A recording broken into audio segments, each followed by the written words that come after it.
Welcome to What's Going On, the weekly podcast and videocast of First United Methodist Church in Yankton, South Dakota.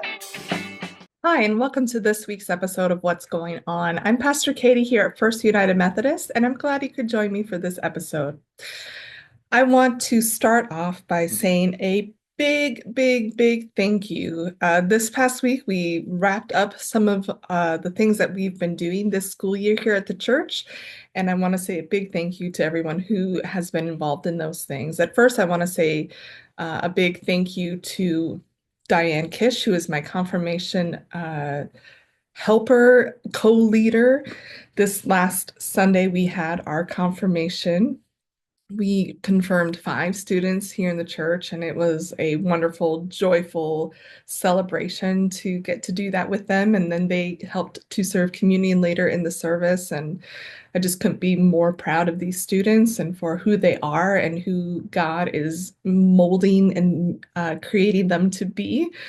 And so big thank you to Diane, who I could not do confirmation without her. She has been just instrumental in keeping everything organized and keeping all of us on track with things. Also, a big, huge shout out to the confirmation mentors as well, and for donating their time and investing in the lives of their students. So I just want to give them a quick shout out right now. So to Erica Garvey, who was Ty and Bestie's mentor, to Marilyn Elwood, who was William Clavon's mentor, to Lisa Irwin, who was Tyler Irwin's mentor, to Merle Brandt, who was Trevin Polachek's mentor, and to Rose Nedved, who was Anna Nichols' mentor. Again, thank you. That is such a huge honor, and I hope and I know that they feel that way. And I hope that if you ever get that tap to be a confirmation mentor, that you jump at the chance to get to invest in the life of a student in a really formative time in their faith journey. And those 5 in particular have done wonderful things for the students that they have been pouring into. And I am so grateful. I also want to say a huge thank you to all of the people who've been involved in our 605 ministry this year. That wrapped up this week as well. And so to Sarah Clavon, who is our children's ministry staff person for her first year of having 605 under her belt. And it's always a thing, it can be a challenging thing when you take over a new role. But I've been very grateful for the things that she's brought to the table, the things that she's added, and for the way in which she is connected with our children at 605. She's truly a delight, and I'm so grateful to her. Also to all of our Sunday school teachers and helpers, I want to give a shout out to Gina Brandt and Kenzie Gaziski, to Lydia Gaziski and Marilyn Elwood, to Tammy Downs, to Steve Pietola.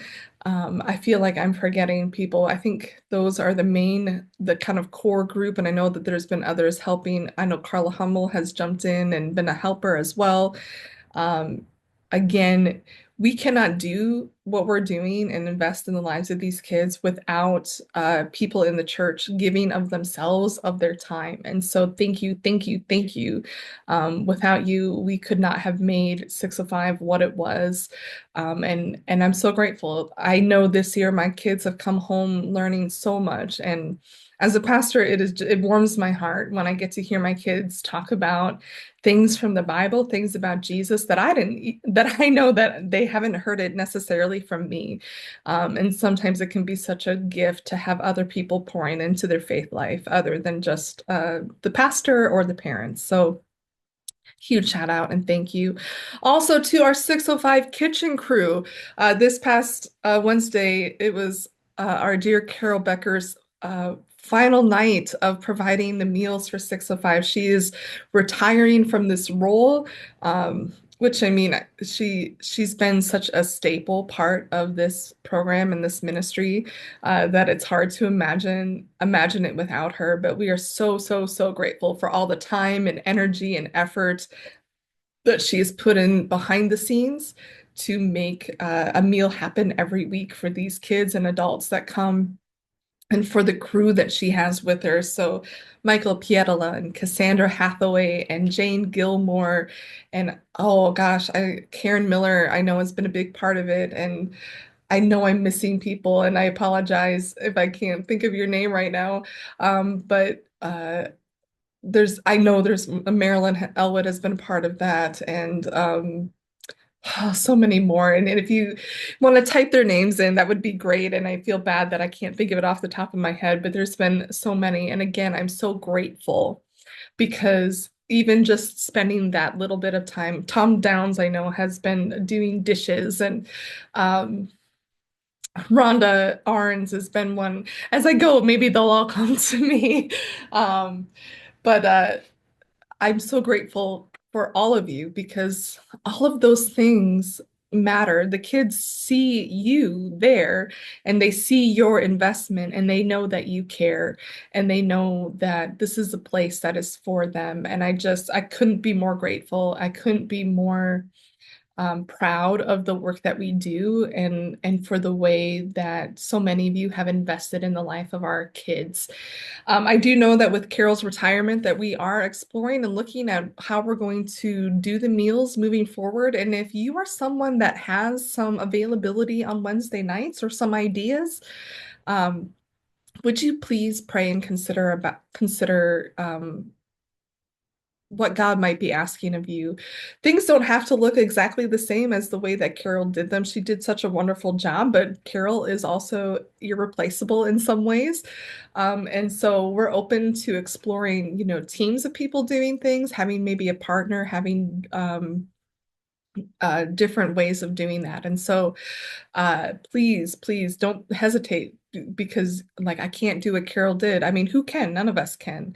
But what could you offer? What could you do? And I also want to say thank you. I know that there's been people in the congregation who have supported that ministry financially and through their prayers and behind the scenes donations and things like that. And we want to say thank you as well. Also, big shout out this past week, we had our Bob Capel Memorial Highway Pickup event. Um, so a big shout out to the Green Team for again scheduling that and getting that in front of us. Also to the youth group who really are the ones who showed up for this. And I'm gonna kind of put the congregation on blast here a little bit. This is not a youth group event. This is a church event that the youth group has carried for everybody. Last night it was the youth group plus me and one other adult. And we got the work done, and it was you couldn't have asked for a more beautiful night to do that. And it ended up being such a blessing. And I have noticed over the times that we've kind of picked this back up that it's gotten to be less and less that we're picking up. But I also would hope that if you are able-bodied, and I know that some of you are not, because walking ditches is can be a dangerous thing if you are not stable. It can be a lot of walking, things like that. So we recognize that not everyone is able to do it, but there are plenty that are. And I hope that you would join us in our opportunities to serve in our community and to help make our community better. And also to do it, and for those of you who knew Bob Capel, to do it in his memory and in his honor. And so I really hope we do it twice a year, once in the fall, once in the spring. That you would consider putting that you would be looking out for those announcements and putting that on your calendar and committing that time to one, you can hang out with our awesome youth who do it, but two, do something good for the community, be a part of the work that we do, fulfill your vows of service, and get some exercise and care for your body in the meantime. So I just see it as a win-win, win-win-win. But so huge shout out to all those who came and did that work, and especially to our youth group and to the youth leaders, Tiffany Bestie and Julie Moderager, who have been so incredibly faithful with our youth and have been doing wonderful things. And they're gearing up this coming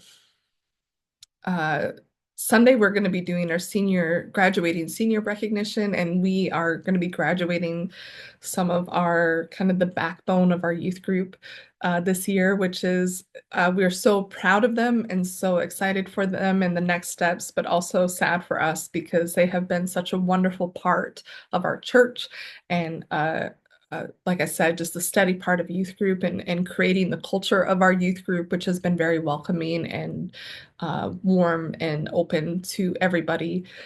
And I'm grateful for the legacy that they are leaving, but we are a little bit sad to see them go because they make us so much better. And so um, make sure that you come to church to support and to see our graduating seniors as they prepare for the biggest week of their life, I think, to date. So that is happening.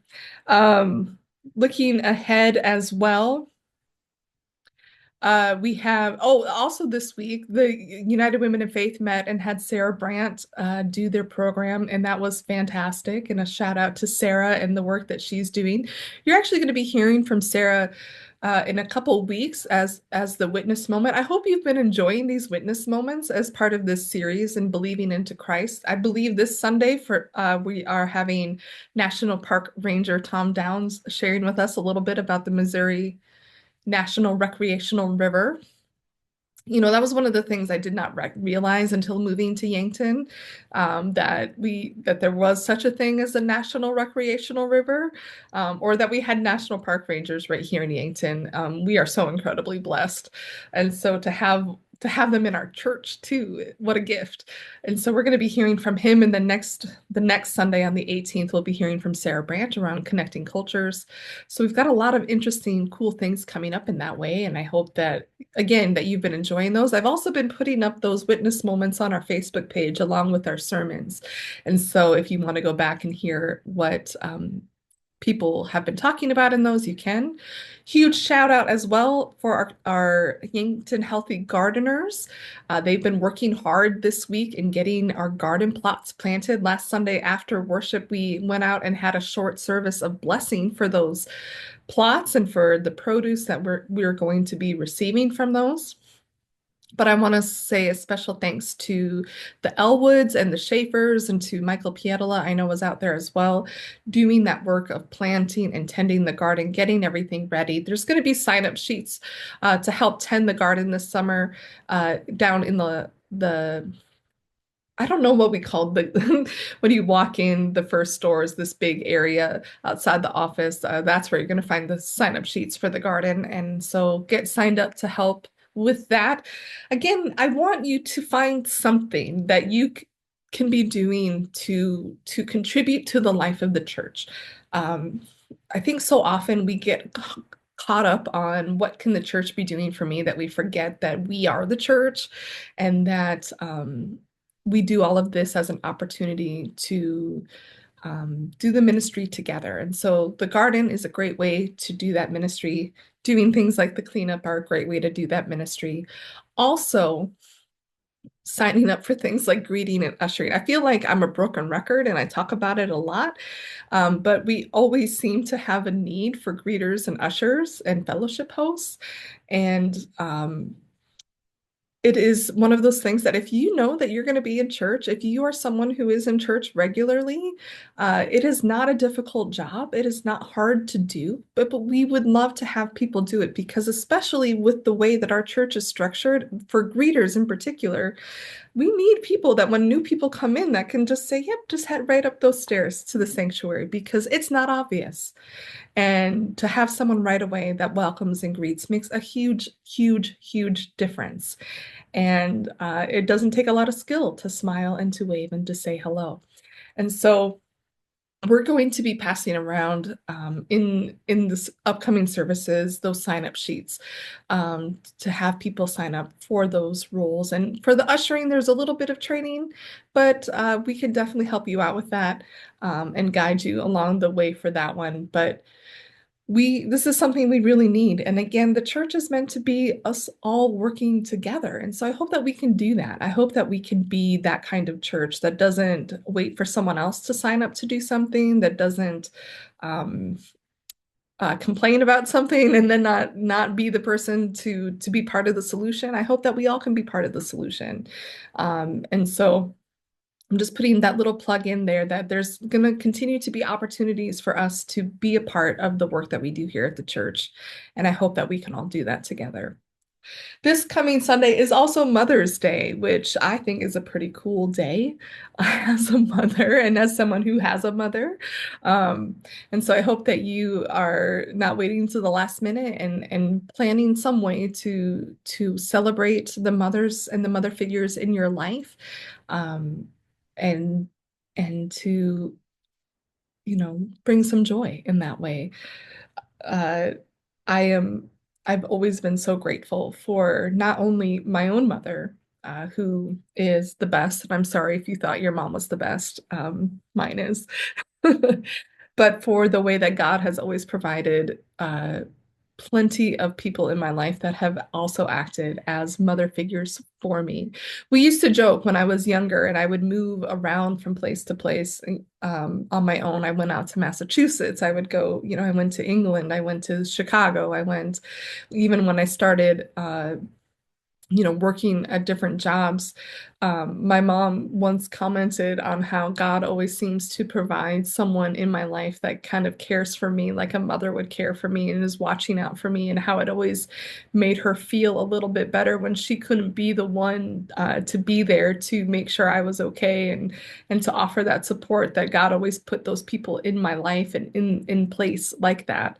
And I would say that that's true, that God has always done that I have a wonderful mother, but I also have like a wonderful team of mothering people in my life. And I mean that in the best way, of people who have cared for me and people who have supported me and gently nudged me, and maybe sometimes not so gently nudged me in ways to care for myself and others around me.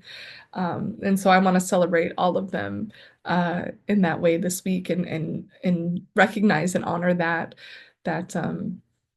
even if we aren't mothers ourselves, or if we have lost our mothers or have difficult relationships, that God provides people in our lives, and that God also acts as, we so often talk about God as Father, because that's the primary image that we see in Scripture. That's the way that Jesus refers to God, in that fatherly role. But Scripture also talks about God using imagery of a mother.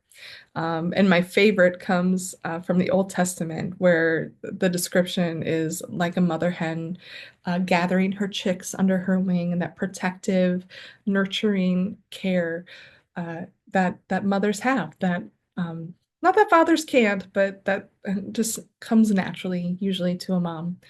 And so I hope that you are making some good plans for that moving forward this Sunday. So that's also your reminder if you forgot that that's coming this Sunday. If you haven't already, I hope that you sign up for church camp. I know we've got some kids heading out to Storm Mountain this year for the first time, which is super exciting. I'm going to be taking my boys to Lake Poncet again, and we're going to be heading out there. That's kind of my home base. So there's still time to sign up for camps. The early bird deadline has passed, but we still will provide that 50% scholarship of the early bird price. And so you can still get the code for that, still sign up. I would love to have more kids going than I mean, there will never be enough. I want more and more and more kids going. So, and that goes all the way through young adults. We have there's a new young adult camp happening at Lake Poncet this summer that goes um for people in through their early 20s. And so it's not just for kids, it's not just for teenagers, and there's camp for everybody. There's family camp, there's grandparents and me camps, there's adult retreats, all kinds of things. So if you've never checked out that camping brochure, I hope that you do. Also, please don't forget that we have Vacation Bible School happening at the end of May this month. We are joining with the UCC Church and Trinity Lutheran, and we're having Vacation Bible School up at Memorial Park, just like we did last year. We are providing the meal for Friday night. So if you are available Friday night to come help serve a meal to a bunch of kiddos for a little bit, that would be awesome. And I would be so grateful. So please let me know if you're able to do that. I'm not asking you to lead any sessions. I'm not asking you to teach the Bible or to lead a craft or anything like that, just to help with handing out food. That's the big need that we have still to fill. And so I hope you're able, if I can get 4 or 5 volunteers, to commit just a little bit of time on a Friday evening for that purpose, that would be awesome. We are doing Vacation Bible School Worship Sunday, June 1st out at Memorial Park. One of the great things about Memorial Park is it's pretty flat, and we'll be doing the worship in the shelter on the south side of the park. And so, and that will, so I hope everybody can plan to make it for that. If there is inclement weather, the worship service will be here at First United Methodist. That will be my final worship service with you before my renewal leave. The next weekend, I will be at annual conference in Mitchell. And then just to give you a heads up that the worship on the 8th is going to look very different. We're trying something different. Uh, the conference office is suggesting this route, and it's because of annual conference got moved, that schedule is so that annual conference is actually on Sunday as well. And so they are doing their big worship service Sunday morning and wanting the whole conference to join in via live stream. And so we're going to invite you to come to the church to worship. I still am going to need greeters and ushers that day, and fellowship if you would like. But you're going to come and you're going to watch the worship service on the screen that is coming out of Mitchell. It will be live streamed from there. And then when the offering is happening in that service, we'll take offering. When they're singing, you can be singing, things like that. And so it's a little bit different. I understand that. But it's an opportunity for us. One, it is the service where we have commissioning and ordination. And so I think it'll be really great for you to get to witness that because it's such a powerful thing to watch people accept and to um, usher in this calling in their life in this way. It's a beautiful thing. And I've always lamented how few people actually witness that service. And so I'm excited for it to be a little bit more accessible to people in that way. Um, but then after annual conference, starting June 9th, I will be on renewal leave throughout the summer. I'll come back in August to be able to prep for things kicking off in the fall. And so during that time, I am unavailable. So please be calling the church office for anything that you need. If you try to reach out to me for work-related things, I will gently remind you that I am not available for those things. Um, unless you keep doing it, and then it might not be so gentle. But if there are pastoral emergencies, we do have people on call for that. We have a whole range of people that are going to be coming and sharing in worship with you over the summer. And I'm telling you right now that uh, you're gonna want to come because they are higher caliber preachers and leaders than what I am. And so I'm giving you this gift of getting to experience worship with some of the best people we have in the conference. And I'm so excited to be able to do that for you so that I can feel like you're being cared for in the best possible way. Also, don't forget that Lisa, our office manager, is also taking a sabbatical this summer to be able to spend some more time with her kids, and she'll be in periodically. Diane Kish will be covering in the office. Diane is amazing and wonderful and capable. And so for the most part, you're not going to feel that there's any difference really in what's going on. But what was I saying? Yep. So Lisa and I will be taking that time off, but there'll still be someone here in the church. There's still going to be things going on. The things that are not happening this summer that typically happen, what's going on, will not be happening this summer. That'll come back in the fall when I come back. Also, there is no summer study with me. I have tried to convince the Tuesday lunch study that they could do studies without me, and they did not feel that they wanted to. But if it doesn't mean that you can't do something or start something or invite people into something. I think that's awesome. And I think that would be an incredible thing to do. And I hope that you would do it. I think there'll still be our men's night out and women's night out will continue throughout the summer. Um, Really, the only two things that I foresee really not happening that would normally happen in the summer are this podcast and my pastoral study, which works out because last summer we had been going in the summers throughout to read throughout the Bible, and we finished the whole Bible last summer, so it seems like a good time for a break. Um, and so again, I am looking forward to having this time, and I'm going to be using it for spiritual direction and some discernment and visioning, as well as just rest and renewal. I've been in ministry 11 years now. Is that right? 2, 4, 5. 11 years. The only times I've stepped out of ministry was maternity leave. And if any of you have been on maternity leave as a new mother, that is not a restful time.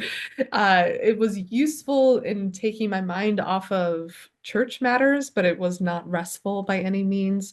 Having an infant and recovering from C-sections, not so restorative for my body.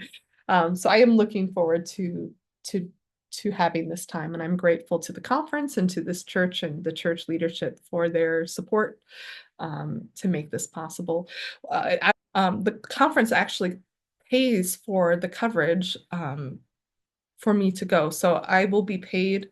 This is still a full while on leave, I am still being paid, and then the conference is covering the cost of any sort of coverage that is needed while I am gone. And so it does not incur any extra cost to our local church.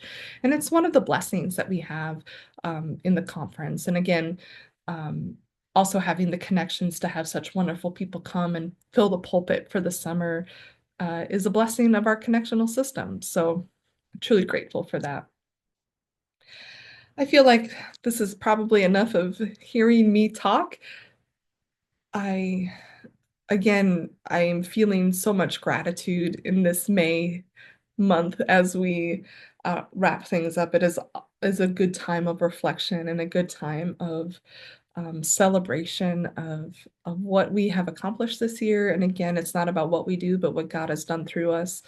And so my heart is truly full in so many ways as I look to wrapping up this school year and looking to what God has in store for us next. So until next time, God bless. Thank you for joining us for this episode of What's Going On, a video and audio podcast of First United Methodist Church in Yankton, South Dakota. We'd love to have you join us for worship on Sundays at 10 a.m., either in person or via our live stream, which can be found at our website, www.firstumcyankton.org, or by searching First UMC Yankton on YouTube.